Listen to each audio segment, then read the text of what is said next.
안녕하세요. 여러분의 친절한 회계 선생님 해원장입니다. 이번 강의에서는 107회 전산회계 1급 기출문제 풀이 진행해 볼게요. 이론 먼저 볼게요. 1번. 재무제표에 대한 설명으로 가장 올바른 것을 찾으라고 했죠. 답은 3번입니다. 3번에 해당하는 내용은 올바른 표현이고 틀린 부분은 어떤 부분이 틀렸는지 한번 볼게요. 자산에 대한 정의를 설명하고 있는데 여기에서는 현재 사건이 아니라 과거 사건의 결과라고 해야 올바른 표현입니다. 2번은 부채에 대한 정의를 설명하고 있는데 부채에 대한 정의는 과거의 거래나 사건의 결과로서 현재의 기업 실제가 부담을 하고 있고 미래에 자원의 유출 또는 사용이 예상되는 의무이며 기업 실제가 현재 시점에서 부담하는 경제적 의무이다 라고 표현을 해야 올바른 표현입니다. 그리고 4번의 비용은 차손은 포함하지 않는다 라고 나와 있는데 차손도 포함한다 라고 해야 올바른 표현이 되겠습니다. 그래서 답은 3번입니다. 2번 기말재고자산의 수량 결정 방법으로 옳은 것. 개수를 세는 방법은 계속기록법과 실질재고조사법 그 다음 두 개를 합한 혼합법이 있겠죠.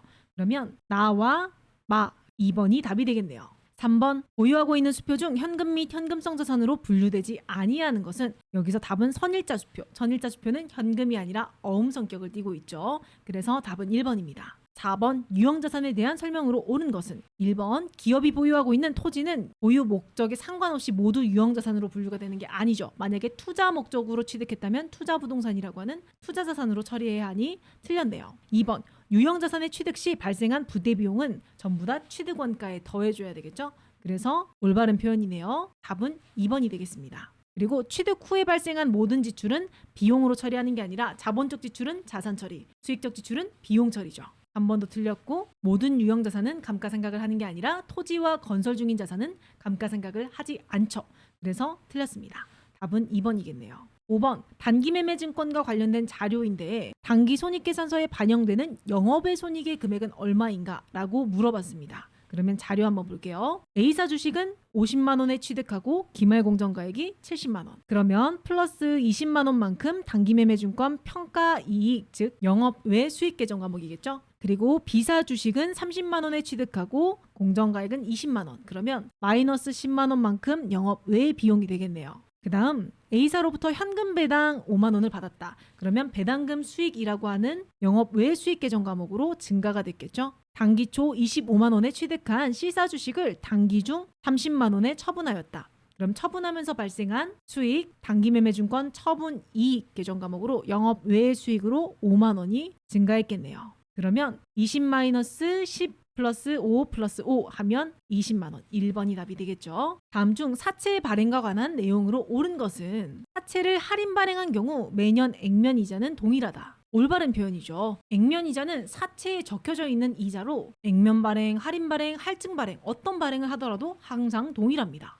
그래서 옳은 게 답은 1번이 되겠죠. 그리고 할증 발행한 경우 매년 유효이자는 증가가 아니라 감소하게 되고 사채 발행 시 발행가액에서 사채 발행비를 차감하지 않고 사채 차감 계정으로 처리를 하는 게 아니라 사채 발행비는 발행가액에서 차감을 하게 되죠. 그래서 틀렸고 4번 사채 할인 발행 또는 할증 발행 시 발행 차금의 상가액 또는 환입액은 매년 감소가 아니라 증가입니다. 그래서 1번이 답이 되겠네요. 7번 자본 항목의 분류가 올바르게 연결된 것은 주식 발행 초과금은 자본 잉여금이죠. 1번 틀렸고 2번 자기 주식 처분 손실은 자본 조정이 맞죠. 그러면 답은 2번이네요. 자기 주식은 자본 잉여금이 아니라 자본 조정이고 4번 매도 가능 증권 평가 손익은 기타 포괄 손익 누계액으로 들어가겠죠. 그래서 이렇게 분류와 관련된 문제가 나왔을 때는 기억이 나지 않는다면 계정 과목 및 적요 등록 메뉴를 활용해 주시는 것도 기억해 주실게요. 유형자산의 자본적 지출을 수익적 지출로 잘못 처리했을 경우 단기의 당기순이익과 차기의 당기순이익에 미치는 영향으로 올바른 것은? 이라고 물어봤는데요. 우리가 자본적 지출로 처리를 한다는 건 건물이라고 하면 차변의 건물 이렇게 자산으로 처리를 하는 거고 수익적 지출로 처리를 한다는 건 차변의 수선비 등의 비용으로 처리를 한다는 이야기죠. 그런데 자본적 지출 즉 자산으로 처리를 해야 하는데 비용으로 잘못 처리를 한 게 되겠네요. 그렇게 됐을 때 올바른 건물 금액은 10,000원이어야 하는데 수선비라고 하는 비용으로 처리했기 때문에 5,000원으로 줄어든 즉 자산은 과소계상이 된 상태겠죠. 그 다음에 원래 수선비 계정 과목을 쓰면 안 되지만 수선비 계정 과목을 썼기 때문에 원래 금액보다 비용이 더 많게 적혔겠죠. 즉 과대계상이 됐겠네요. 비용의 과대계상. 그럼 손익계산서의 구조상 수익에서 비용을 빼면 단기 순이익이 나오는데 비용이 원래 금액보다 더 커졌다면 비용은 마이너스하는 금액이니 단기 순이익 기준에서는 이익이 원래 금액보다 적게 적히는 과소계상이 됐겠죠. 그리고 이익이 과소계상이 되면 결산 정리를 할 때 기초 자본에 단기 순이익을 더해서 기말 자본이 나오게 되는데 이익이 줄어들면 그 자본 금액, 기말 자본 금액도 원래 금액보다 적게 적히는 과소계상이 되겠죠. 이게 지금 단기에 해당하는 항목이고 차기에 해당하는 항목은 차기에는 수익과 비용은 전부 다 0원부터 시작하기 때문에 전기의 비용과 이익은 신경을 쓰지 않으셔도 되는데 이 자산 부분이 차기에 영향을 미치게 됩니다. 그 이유는 감가상각 때문인데요. 우리가 감가상각비를 계산할 때는 취득 원가를 가지고 계산을 하게 되죠. 그런데 올바른 건물의 금액이 10,000원인데 수익적 지출로 잘못 처리해서 이 10,000원인 취득 원가가 5,000원으로 감소하게 됐다고 하면 차기에 계산하게 될 감가상각비 금액도 같이 감소하게 되겠죠. 즉 감가상각비 비용이 감소하게 됩니다. 그러면 차기에는 비용이 감소하면 마찬가지로 수익에서 비용을 뺐을 때 이익이 나오는데 마이너스하는 금액이 과소계상이 되기 때문에 이익 기준에서는 과대계상이 되겠네요. 그리고 자본에도 영향을 미쳐 자본은 과대계상이 되겠죠. 문제에서 요구한 단기순이익 입장에서만 보면 단기의 단기순이익은 과소계상이 되고 차기의 단기순이익은 과대계상이 된다. 그래서 과소, 과대 이렇게 3번으로 답을 체크해 주시면 되겠습니다. 9번부터는 원가회계 문제이죠. 매몰 원가에 해당하지 않는 것은 매몰 원가라고 하면 과거에 이미 발생하여 현재 의사결정에 영향을 미치지 않은 원가를 이야기하는데요. 전기 승용차 구입을 결정함에 있어 사용하던 승용차 처분 시 기존 승용차 취득원가, 기존 승용차에 취득한 금액은 내가 어떤 의사결정을 하든 변하지 않는 매몰 원가가 맞죠? 그리고 과거 의사결정으로 발생한 원가로 향후 의사결정을 통해 회수할 수 없는 취득원가. 올바른 표현이네요. 3번 사용하고 있는 기계장치 폐기 여부를 결정할 때 해당 기계장치 취득원가. 이렇게 옛날에 취득했던 원가는 전부 다 매몰 원가가 맞죠. 4번 공장 원재료 운반용 화물차를 판매 제품의 배송용으로 전환하여 사용할지 여부를 결정할 때 새로운 화물차의 취득 가능 금액, 이거는 기존에 이미 발생해버린 원가가 아니기 때문에 매몰 원가가 아닙니다. 답은 4번이 되겠네요. 10번 제조 원가에 관한 설명으로 옳지 않은 것은 간접 원가는 제조 과정에서 발생하는 원가이지만 특정 제품 또는 특정 부문에 직접 추적할 수 없는 원가. 올바른 표현이죠. 조업도의 증감에 따라 총원가가 증감하는 원가를 변동원가라고 하죠. 이렇게 조업도가 증가하면 총원가가 증가하는 형태를 보이죠. 그래서 대표적인 예로는 직접 재료 원가, 그리고 직접 노무 원가. 제품을 많이 만들면 직접 재료비도 올라가겠죠. 그리고 직접 노무비도 올라가겠죠. 대표적인 예도 맞습니다. 그래서 2번도 동그라미. 3번 고정원가는 관련 범위 내에서 조업도가 증가할수록 단위당 고정원가가 감소한다. 올바른 표현이죠. 고정원가는 조업도가 증가한다고 해도 총원가는 고정되어 있지만 조업도가 증가할수록 단위당 원가는 감소하는 형태를 보이죠. 3번도 올바른 표현입니다. 4번 변동원가는 관련 범위 내에 조업도가 증가할수록 단위당 변동원가가 증가하는 게 아니라 일정하죠. 변동원가의 조업도가 증가할수록 단위당 변동원가는 이렇게 일정한 것을 확인할 수 있습니다. 그래서 답은 4번이 되겠네요. 11번 평균법에 의한 종합원가 계산을 채택하고 있다.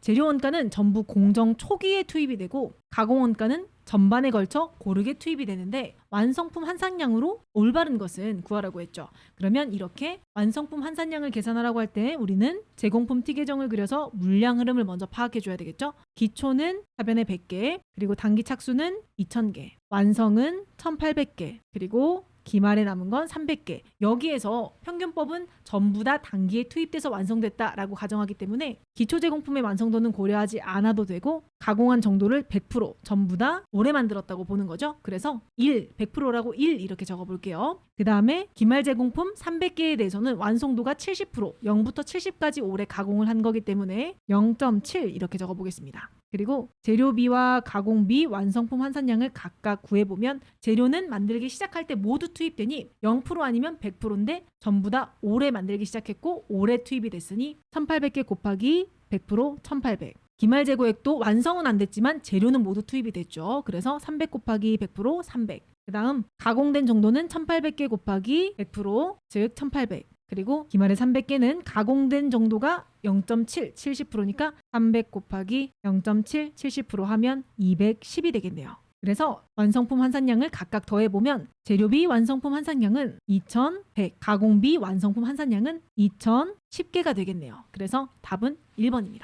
다음 제조기업의 원가 관련 자료이다. 매출 원가 금액으로 옳은 것은 이와 같은 문제가 나왔을 땐 우리가 원재료, 제공품, 제품, T 계정 그려서 해당하는 금액들을 대입하시면 되겠죠. 지금은 제공품 계정과 제품 계정만 그려보시면 되겠네요. 여기에서 기초 제공품 금액 대입해 볼게요. 50만 원, 그리고 기말 제공품 대변에 130만 원, 그리고 기초 제품 기말 제품 적어볼게요. 80만 원, 30만 원, 기초 기말 먼저 적어주고 그 다음 여기 부분 주의하셔야 되겠죠. 단기 총 제조 원가는 제공품의 차변 위치에 오는 금액이죠. 그래서 단기 총 제조 원가 150만 원. 그리고 차변 합계, 대변 합계는 같아야 하기 때문에 지금 제공품의 차변의 합계는 200, 그러면 제공품의 대변의 이 위치에 오는 단기 완성품에 대한 원가는 200-130, 즉 70만 원이 되겠네요. 이 70만 원은 제품 계정의 차변의 단기 제품 제조 원가로 금액이 대입이 되게 되겠죠. 여기가 70만 원. 마찬가지로 차변 대변 합계가 같아야 하는데 차변의 합계가 지금 80 플러스 70이니 150만 원이 되겠네요.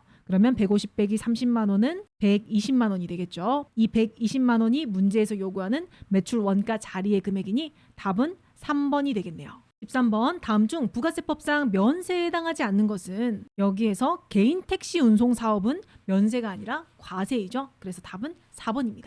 14번 부가세 신고와 납부에 대한 설명으로 옳지 않은 것은 4번인데요. 폐업하는 경우 폐업일로부터 25일 이내 신고가 아니라 폐업일이 속한 날 다음 달의 25일 이내입니다. 그래서 4번이 들렸죠. 15번 부가세법상 법인사업자의 사업자 등록 정정 사유가 아닌 것은 사업의 종류가 변경되거나 상호가 바뀌거나 사업장을 이전할 때는 전부 다 정정 사유지만 이렇게 주주가 변동되었을 때는 정정 사유는 아닙니다. 그래서 답은 3번이 되겠네요. 107회 전산회계 1급 기출문제 실무풀이입니다. 회사 코드는 세무사랑 8107인지 확인해 주세요. 프로그램 우측 상단에서 확인하시면 됩니다. 1번 문제 볼게요. 1번은 계정 과목 및 적요 등록 메뉴로 들어가 주셔야 되겠죠. 계정 과목 및 적요 등록 메뉴로 들어가 주신 다음 문제에서 코드 842번에 견본비라고 하는 계정 과목에 적요를 등록하라고 나와 있으니 코드를 먼저 찾아주셔야 되겠네요. 코드 번호 쪽 클릭하시고 842 이렇게 입력하시면 견본비라고 하는 계정 과목으로 이동했습니다. 오른쪽에 현금 조교의 빈칸 클릭해 주시고 숫자 2 엔터 그리고 전자제품 샘플 제작비 지급 이렇게 추가로 입력을 해주시면 되겠습니다. 문제 2번은 기초채권 및 채무의 잔액을 보여주고 잘못된 부분은 정정하고 누락된 부분은 추가 입력하라고 나와 있죠. 이와 같은 자료가 주어졌을 때는 거래처별 초기 2월 메뉴로 클릭해서 들어가 주셔야 되겠죠. 왼쪽에 외상매출금 계정 과목 먼저 클릭해 주시고 오른쪽에 홍금전기 3천만 원인데 300으로 잘못 입력되어 있으니 30++ 입력해 주시고 금강기업은 동일하죠. 그 다음 외상매입금 계정 과목 클릭해 주시고 오른쪽에 삼신산업 3천만 원 동일하고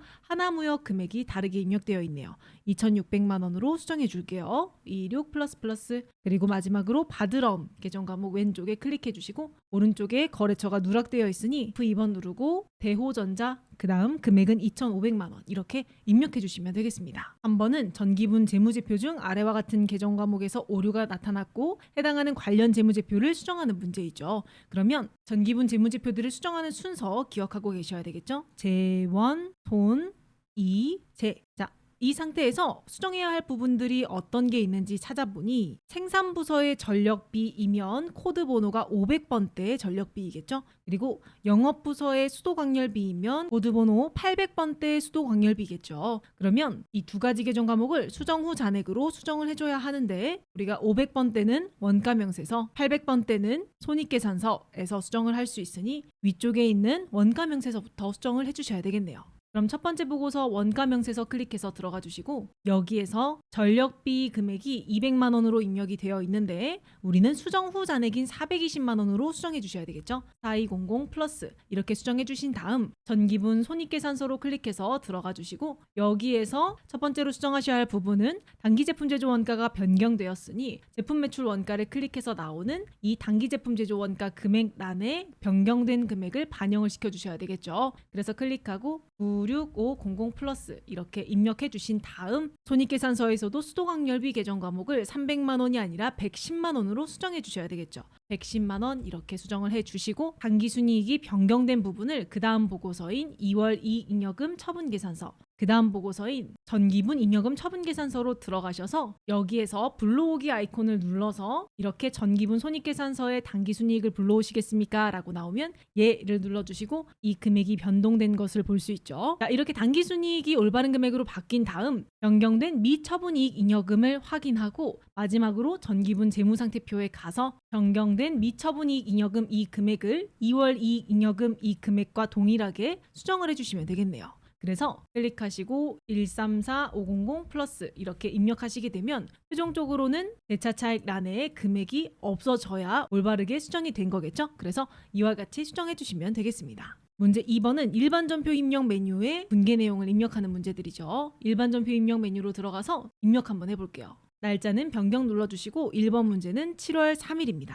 7엔터, 3엔터. 문제 보면 영업부 사무실로 사용하기 위해 세무빌딩과 사무실 임대차 계약을 체결하고 보증금 600 중 계약금 60만 원을 보통예금 계좌에서 이체하여 지급하였다. 그리고 잔금은 다음 달에 지급하기로 하였다라고 하네요. 지금 이 문제에서는 계약금 60만 원을 준 것에 대해서만 회계 처리를 하시면 되겠죠. 그래서 보통예금으로 나갔으니 대변의 보통예금 그리고 차변에는 계약금 지급하면 선급금이라고 하는 계정 과목으로 써주시면 되겠네요. 입력해보면 차변의 선급금 그리고 세무빌딩 금액은 60 대변에는 보통예금 이렇게 입력하시면 되겠습니다. 두 번째 8월 1일이죠. 날짜 변경해 볼게요. 8월 1일 하나카드 7월분 매출대금 350만 원에서 가맹점 수수료 2%를 차감한 금액이 당사의 보통예금 계좌로 입금이 되었다. 신용카드 매출대금은 외상매출금으로 처리하고 있다. 신용카드로 물건을 팔아서 신용카드로 결제를 받았을 때 우리가 회계 처리를 제품 팔았으면 대변의 제품 매출 그리고 차변의 외상매출금 이렇게 장부에 적혀져 있겠죠.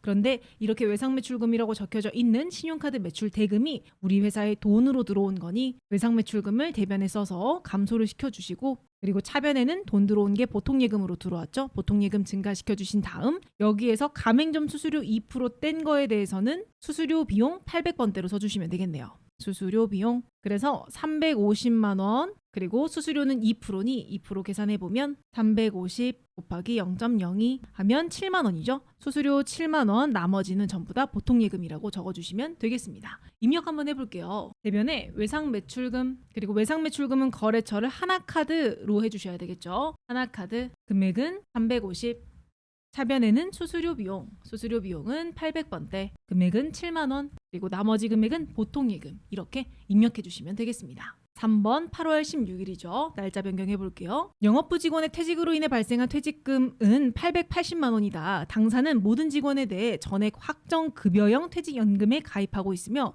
퇴직연금 운용자산의 잔액은 5,200만 원이다. 퇴직급여 충당부채와 퇴직연금 충당부채는 설정하지 않았다라고 이야기하네요. 이 문제를 풀기 전에 확정급여형, 즉 DB형 관련해서 분계 문제 복습을 한번 해볼게요. 우리가 확정급여형으로 회사 부담 불이백을 납입했을 때, 해당 기관에 납입했을 때 회계 처리는 차변에 퇴직연금 운용자산, 그리고 대변에는 현금 등 이렇게 회계 처리해 주시면 되겠죠. 그 다음에 운용 수익이 발생했을 때는 마찬가지로 차변에 퇴직연금 운용자산을 증가시켜주고 대변에는 퇴직연금 운용 수익 또는 이자 수익 이렇게 회계 처리를 해주시면 되겠죠. 그 다음에 우리 회사가 퇴직급여 충당부채를 설정을 한다고 하면 기말에 차변의 퇴직급여 그리고 대변의 퇴직급여 충당부채 이렇게 설정을 한 다음 실제로 직원이 퇴사했을 때 퇴직연금 운용자산으로 설정해놨던 금액을 감소시켜주고 대변의 퇴직연금 운용자산 그 다음 차변에는 퇴직급여 충당부채로 설정한 금액을 감소시켜주고 부족한 부분에 대해서는 퇴직급여 판매비와 관리비 또는 제조 원가로 이렇게 회계 처리를 해주시면 되겠죠. 지금은 퇴사한 경우에 회계 처리를 하라고 문제에서 주어졌고 문제에서 충당부채는 설정을 하지 않았다고 합니다.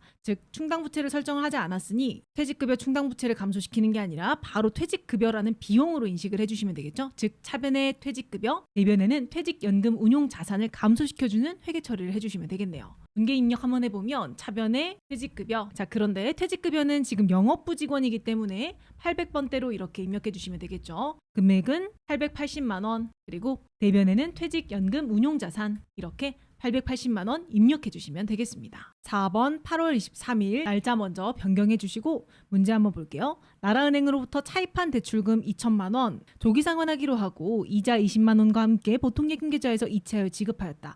그러면 대출 기간을 보니 빌렸을 때 장기 차입금으로 장부에 대변에 부채 증가로 써놨겠죠. 그러면 이걸 갚았으니 차변의 장기 차입금 금액은 2천만 원 그리고 차입하면서 발생한 이자까지 같이 지급을 한 거니 차변의 이자 비용 이렇게 써줄 수 있겠네요. 금액은 20만 원. 그리고 대변에는 보통 예금으로 2,200만 원 이렇게 써주시면 되겠죠. 그래서 입력해보면 차변의 장기 차입금 거래처는 나라은행으로 적어주셔야 되고 금액은 2,000. 그리고 차변의 이자 비용 금액은 20만 원 이렇게 입력해 주신 다음 대변의 보통 예금 2,020만 원 이렇게 입력해 주시면 되겠습니다. 5번 11월 5일 날짜 변경할게요. 11월 5일 주식회사 다원의 제품 매출 외상대금 400만 원 중 300만 원은 동전 발행 약속 어음으로 받고 100만 원은 금전 소비대차 계약으로 전환하였다. 자 그러면 외상대금 우리가 제품 팔고 발생한 외상대금이니까 외상 매출금이라고 장부에 적혀있는 금액이겠죠. 이거를 감소시켜줘야 하니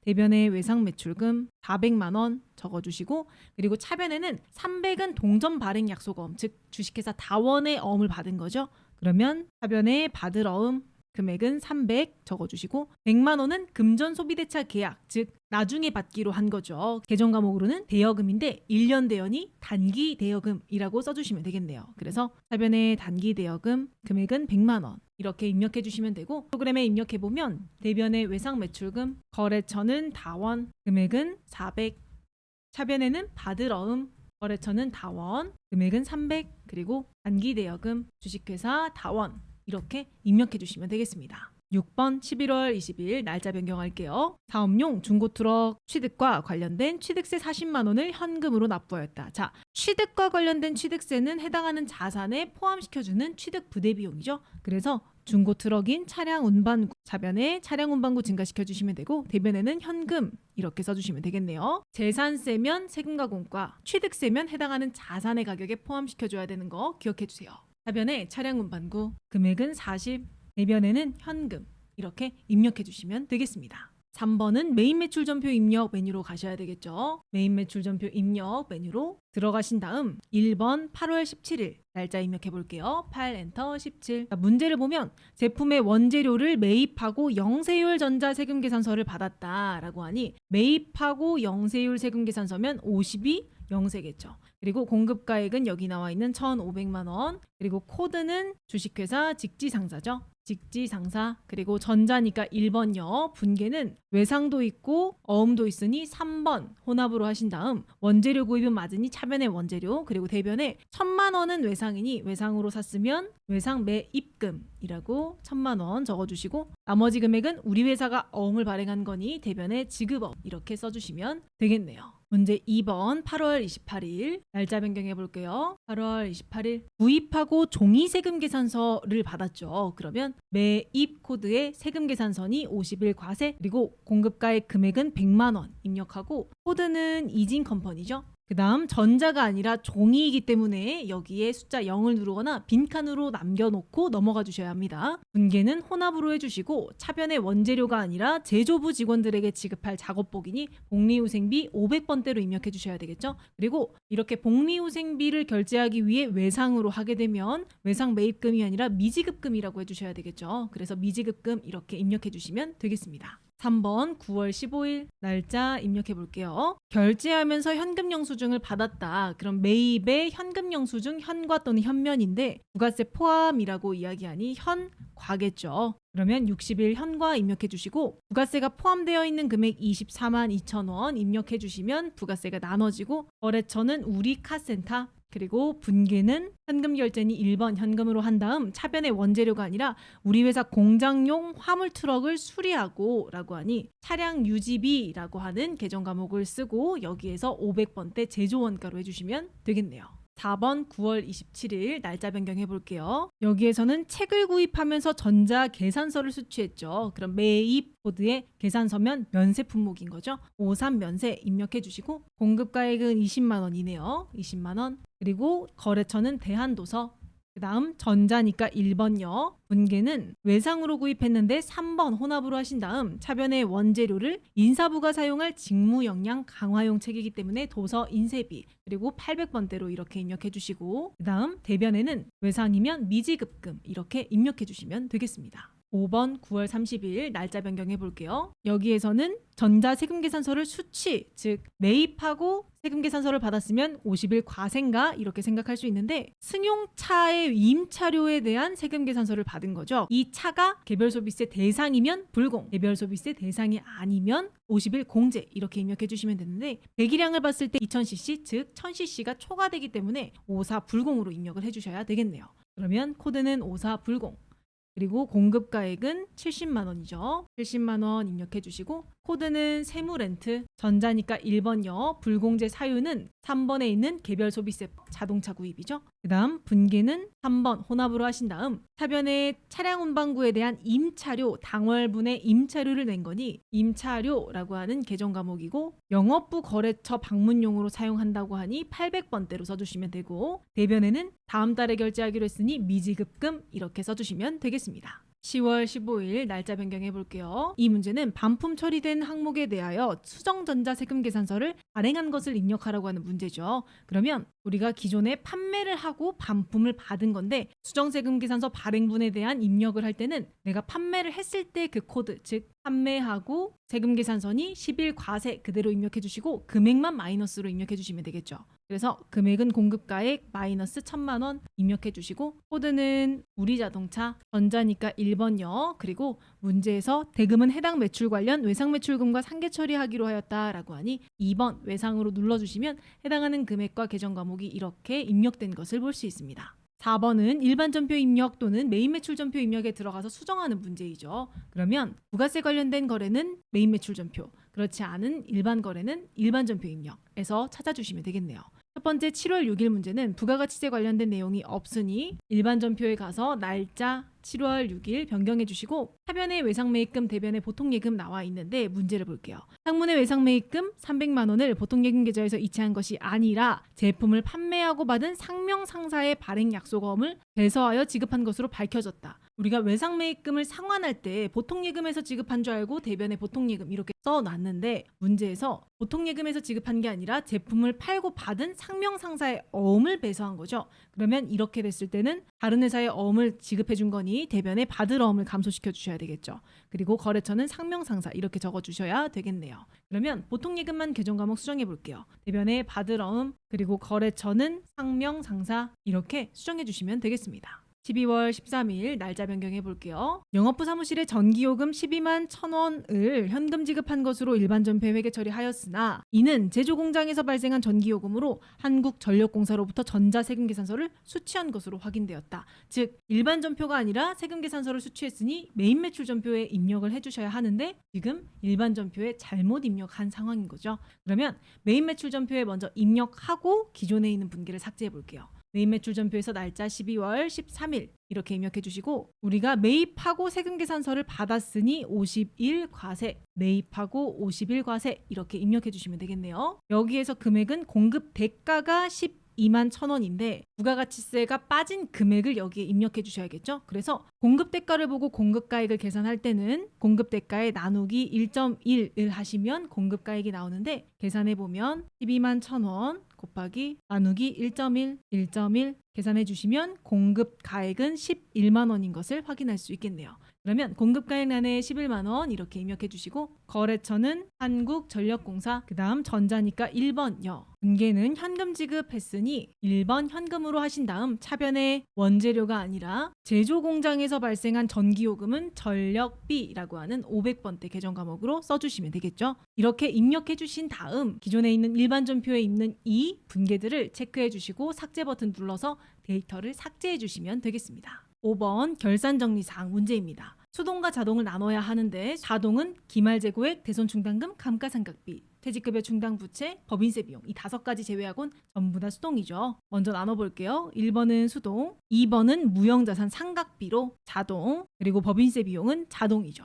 1번은 일반 전표 입력의 날짜 12월 31일자로 입력하시면 되는데 분기 한번 해보겠습니다. 결산일을 기준으로 대한은행의 장기 차입금 5천만 원에 대한 상환기일이 1년 이내에 도래할 것으로 확인되었다. 그러면 장기 차입금이 기간이 줄어 내년에 갚아야 하는 빚이라고 하면 유동성 장기부채라고 하는 부채로 대체를 해주셔야 되겠죠. 즉 장기 차입금을 감소시켜야 하니 차변의 장기 차입금 그리고 대변에는 유동성 장기부채 이렇게 회계 처리를 해주시면 되겠습니다. 입력 한번 해보면 차변의 장기 차입금 금액은 5천만 원, 거래처는 대한은행으로 입력해 주셔야 되겠죠. 그리고 대변에는 유동성 장기부채, 거래처 마찬가지로 대한은행으로 이렇게 입력해 주시면 되겠습니다. 두 번째 문제는 자동으로 입력하는 문제인데 결산자료 입력 메뉴로 들어가셔서 날짜를 1월부터 12월까지 이렇게 치고 밑으로 내려가시면 여기에 무형자산 상각비라고 나와 있는 특허권의 결산 반영 금액란에 올해 해당하는 당기분의 무형자산의 상각비를 입력해 주시면 됩니다.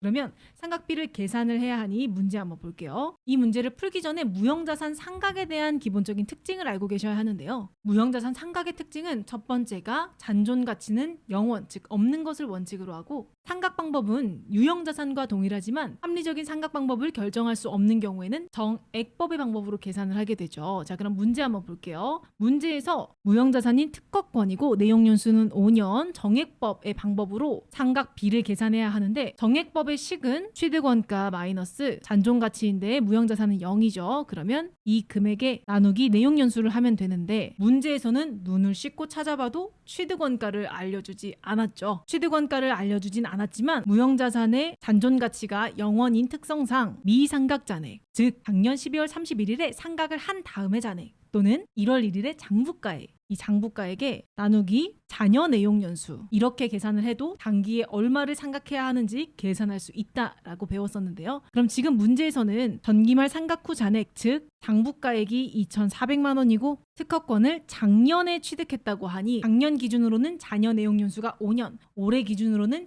1년이 마이너스된 4년이 잔여 내용 연수가 되겠죠. 즉 2,400만 원 나누기 4 이렇게 계산해 보면 2,400만 원 나누기 4년 하면 600만 원이 단기의 상각비로 입력해야 하는 금액이겠네요. 그러면 해당하는 계산한 무형자산 상각비 금액을 특허권 결산 반영 금액란에 이렇게 600만 원 입력해 주시면 되겠죠. 3번은 법인세 비용 문제이죠. 법인세 비용 단기 총 금액이 1,350만 원이라고 나와 있는데 밑으로 쭉 내려가 보시면 여기에 법인세 등이라고 나와 있고 선납세금과 추가 계상액 오른쪽 란에 결산 반영 금액이 나와 있습니다. 문제에서는 법인세 중간예납세액은 선납세금을 조회하여 회계 처리를 하라고 했지만 프로그램의 결산 전 금액에 이렇게 장부에 적혀져 있는 680만 원이 실제 장부에 선납세금으로 적혀져 있는 금액인데요. 그래서 이 금액을 오른쪽에 한 번 더 680 이렇게 적어주시고 이 밑에 추가 계상액 란에는 단기 총 금액인 1,350만 원에서 680만 원을 뺀 금액 계산해보면 1,350만 원 빼기 680만 원 그러면 670만 원이 나오죠. 이 670만 원을 추가 계상액 란에 이렇게 입력을 해주시면 되겠습니다.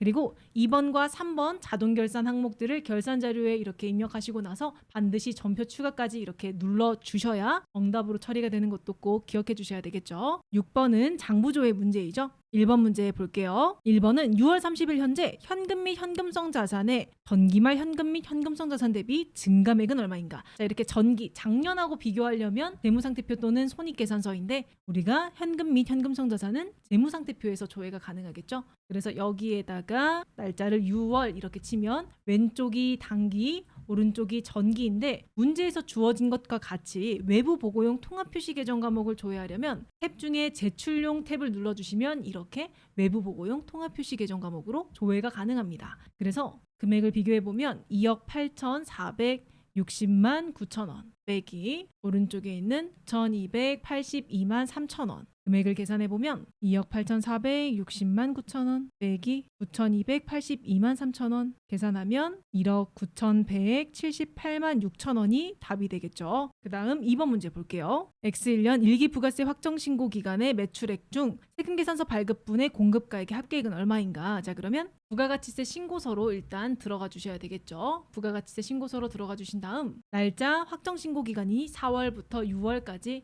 그리고 매출액이니 매출은 빨간색으로 되어 있는 이 부분이죠. 여기에서 세금 계산서를 발급한 공급가액. 자, 세금 계산서를 발급한 공급가액은 두 가지가 있는데요. 첫 번째는 과세 세금 계산서 발급분, 즉 1번에 있는 3억 1,173만 원이 되겠고, 여기에 추가로 영세율 세금 계산서 발급분, 즉 금액은 3,845만 원이 되겠네요. 두 금액을 합하면 3억 5,173만 원 더하기 3억 8,450만 원 하면 3억 9,018만 원이 답이 되겠죠. 3번 6월 중 지혜상사에 대한 외상매입금 결제액. 자, 거래처 항목이 나왔으니 회계관리의 거래처 원장으로 가주시면 되겠네요. 여기에서 날짜 6월 엔터, 6월 엔터. 그리고 계정 과목은 외상매입금, 거래처 지혜상사니까 지혜상사.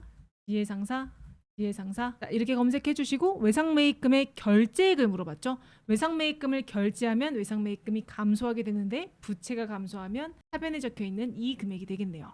그래서 답은 4천만 원입니다. 이렇게 6번에 대한 답을 다 찾으시고 나서 실제 수업용 프로그램에서는 왼쪽 하단에 이론 문제 답안 작성이라고 하는 아이콘이 있는데 거기에 들어가서 해당하는 6번 문제들의 답을 전부 다 입력해 주셔야 정상적으로 정답으로 처리가 되는 거 꼭 기억해 주시고요. 107회 전산회계 1급 기출문제 풀이는 여기서 마무리하고 우리는 다음 강의에서 뵙도록 하겠습니다.